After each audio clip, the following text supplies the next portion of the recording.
창세기 17장 15절에서 22절 말씀입니다. 하나님이 또 아브라함에게 이르시되 내 아내 사레는 이름을 사레라 하지 말고 사라라 하라. 내가 그에게 복을 주어 그가 내게 아들을 낳아주게 하며 내가 그에게 복을 주어 그를 여러 민족의 어머니가 되게 하리니 민족의 여러 왕이 그에게서 나리라. 아브라함이 엎드려 웃으며 마음속으로 이르되 백세된 사람이 어찌 자식을 낳을까? 사라는 90세니 어찌 출산하리요? 하고 아브라함이 이에 하나님께 아뢰되 이스마엘이나 하나님 앞에 살기를 원하나이다. 하나님이 이르시되 아니라 내 아내 사라가 내게 아들을 낳으리니 너는 그 이름을 이삭이라 하라. 내가 그와 내 언약을 세우리니 그의 후손에게 영원한 언약이 되리라. 이스마엘에 대하여는 내가 내 말을 들었나니 내가 그에게 복을 주어 그를 매우 크게 생육하고 번성하게 할지라. 그가 12두령을 낳으리니 내가 그를 큰 나라가 되게 하려니와 내 언약은 내가 내년 이 시기에 사라가 내게 낳을 이삭과 세우리라. 하나님이 아브라함과 말씀을 마치시고 그를 떠나 올라가셨더라. 사랑하는 형제 여러분, 5월 19일 화요일 예수 제자교회 새벽 묵상에 오신 것을 환영합니다. 하나님의 계획이 있는데 언약 백성인 사람이 자기 방법으로 일을 저질렀을 때에 하나님은 어떻게 하실까요? 하나님의 원본 계획대로 고수하실까요? 아니면 하나님의 계획을 포기하고 사람의 인본주의적 방법을 수용하실까요? 하나님은 사레를 통해서 언약의 아들을 낳게 하시려고 했는데요. 아브라함은 이집트 여종을 통해서 이스마엘을 낳고 만 것을 16장에서 보았습니다. 아브라함이 하나님과의 언약 관계가 아니라면 노아 때 홍수 심판도 하셨던 하나님이시니 인본주의적인 아브라함을 심판하셔도 됩니다. 심판하시고 새로운 인물을 선택하셔서 신본주의로 가도록 새롭게 시작하셔도 되죠. 그러나 하나님은 15장의 횃불 언약으로 하나님 자신과 아브라함을 묶어 놓으셨어요. 그래서 횃불로 현현하셔서 아브라함 대신 언약식의 주인공이 되신 그리스도께서 아브라함 대신 죽음을 당하게 되었어요. 심판은 그렇다 하고 여자의 후손을 낳을 하나님의 계획은 그러면 어떻게 되는가? 심판을 전가하시고 하나님의 역사적인 계획까지도 인간 편에 유리하게 인간의 방종대로 인본주의에 이끌려 가실 것인가? 이게 의문이죠. 아브라함이 아들을 이집트 여종에게서 이미 낳아버렸으니 말입니다. 이스마엘을 수용할 것인가? 오늘 본문에서는 인본주의적 방법이 하나님의 주권을 움직일 수 없다는 것을 알게 합니다. 하나님은 주권적으로 결정하신 언약을 결코 변개치 않으시고 한치도 틀림없이 이루어 가십니다. 인간 편에서 언약을 어겨서 문제가 생겼을 때에도 믿음의 백성을 죽이지 않으시고 은혜를 베푸시기 위해서 더 큰 은혜로 덮으시면서까지 반드시 신실하게 언약을 이루십니다. 그렇게 더 큰 은혜로 덮으실지언정 인본주의적 방법이 하나님의 주권을 좌우하게 두시지는 않으십니다. 하나님은 아브라함에게 아브라함이라는 새 이름을 주신 것처럼 사레에게도 새 이름을 주십니다. 아들을 낳은 하갈에게 새 이름을 주신 것이 아니라 사레에게 주셨어요. 15절 하나님이 또 아브라함에게 이르시되 내 아내 사레는 이름을 사레라 하지 말고 사라라 하라. 사레는 여주인, 나의 공주라는 의미였는데 새 이름 사라는 열국의 어머니라는 의미입니다. 아브라함은 열국의 아버지, 사라는 열국의 어머니. 딱 잘 맞죠? 근데 이름에 걸맞으려면 사라가 출산을 해야 해요. 16절 내가 그에게 복을 주어 그가 내게 아들을 낳아주게 하며 내가 그에게 복을 주어 그를 여러 민족의 어머니가 되게 하리니 민족의 여러 왕이 그에게서 나리라. 정말 아들을 낳게 하시겠다고 하시네요. 그것도 놀랍지만 또 특이한 것은 여러 민족의 어머니가 되게 하신다고 말씀하셔요. 한 민족의 어머니가 될 수는 있을지언정 어떻게 여러 민족의 어머니가 될 수 있을까요? 궁금해지죠? 사라라는 이 이름은 예언이 깃들어 있는 이름입니다. 아브라함도 마찬가지죠. 결국 아브라함과 사라의 후손 가운데서 태어날 그리스도를 통해 이루어질 예언입니다. 예수 그리스도는 결혼을 안 하시고 육신적 출산이 아닌 순수한 가르침의 계보를 시작하신 아브라함의 진정한 후손입니다. 그래서 예수 그리스도의 가르침을 따라 모든 민족을 제자 삼아 세례를 베푸는 제자들은 영적인 민족을 이루어가는 것입니다. 그래서 결과적으로 사라는 그리스도를 통해서 열국의 어머니가 되는 것입니다.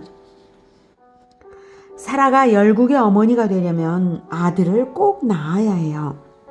그런데 아브라함은 그 당시에 믿음이 부족했던지 하나님께 다른 요청을 합니다. 17절 아브라함이 엎드려 웃으며 마음속으로 이르되 100세 된 사람이 어찌 자식을 낳을까? 사라는 90세니 어찌 출산하리요? 하고 아브라함이 이에 하나님께 아뢰되 이스마엘이나 하나님 앞에 살기를 원하나이다.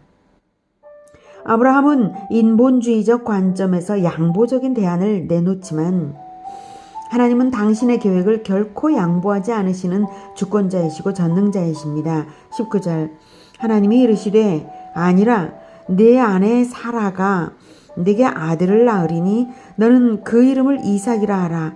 내가 그와 내 언약을 세우리니 그의 후손에게 영원한 언약이 되리라. 아니라 라고 분명하게 이스마엘을 거절하십니다. 그리고 다시 사라가 아들을 낳을 것을 확정하시고요. 아들의 이름까지 주십니다. 그리고 아주 중요한 것은 바로 이삭이 언약의 대표자가 된다는 것입니다. 이스마엘이 아니라는 것입니다. 영원한 언약입니다. 천국의 왕 그리스도가 이삭의 후손으로 태어나는 것이지 이스마엘이 아닙니다. 이삭은 장자가 아니지만 하나님의 주권에 의해 예정된 언약의 아들이므로 태어나기 전부터 언약의 대표자로 선택되었습니다. 그런데 장자가 아니지만 대표자가 되는 것은 원래는 율법에 어긋납니다. 진리의 하나님이 율법을 어기시는 것이 부조리하지 않은가 의문이 일어나는 부분이죠.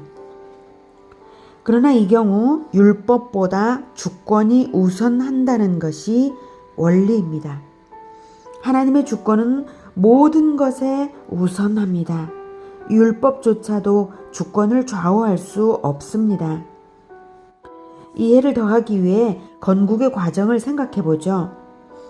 건국의 뜻을 품은 왕이 먼저 있어야 그 왕과 언약을 맺어 동역하는 백성들, 즉 충신들이 있는 것이고 왕과 백성 사이에 언약이 곧 법이 되는 것입니다.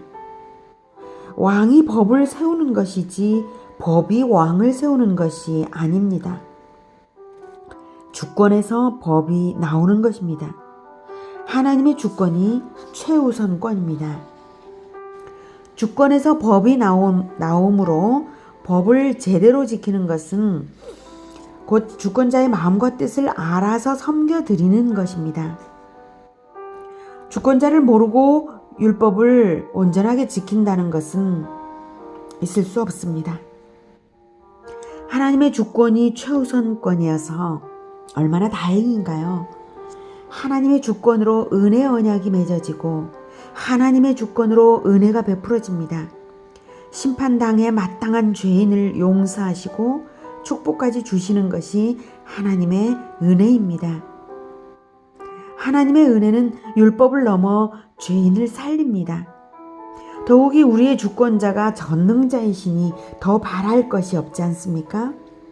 90세의 사라에게서 아들을 태어나게 하시는 하나님은 예수 그리스도를 죽은 자 가운데서 살리신 하나님이시고 모든 믿는 자를 부활로 살리실 하나님이십니다. 그러니 우리가 할 것은 주권자를 잘 알고 순종하는 것 뿐입니다. 조급하게 내 방법을 주장하지 말고 하나님의 뜻을 더 알아봅시다. 그리고 순종합시다. 하나님은 이끌어 가시고 우리는 순종합니다. 우리가 순종할 때 주권자께서 역사하십니다. 오늘도 순종하는 하루 되시기를 축복합니다. 기도하겠습니다. 주권자이신 하나님, 우리는 오직 하나님께 순종함으로써 은혜 가운데 있고 또 하나님을 올바로 알아서 섬겨드림으로써 또 하나님의 법을 잘 지키는 것임을 오늘 생각하게 되어서 감사합니다. 율법에서 우리가 문자주의적으로 지키려고 애를 쓸 때도 있으며 율법을 어기시는 예수님의 모습을 볼 때에 문자적인 율법을 어기시는 것을 볼 때에 우리가 혼란스럽기도 합니다. 그러나 이제 참으로 주권자의 마음과 뜻을 잘 섬겨드리는 것이 율법을 오히려 섬겨 잘 지키는 것이라는 것을 알게 되었습니다. 인본주의적인 방법이 하나님을 반대하는 것이라는 것을 알게 되었습니다. 하나님의 마음과 뜻에 합당할 때에 내 방법도 성공할 것을 알게 되었습니다. 참으로 감사합니다.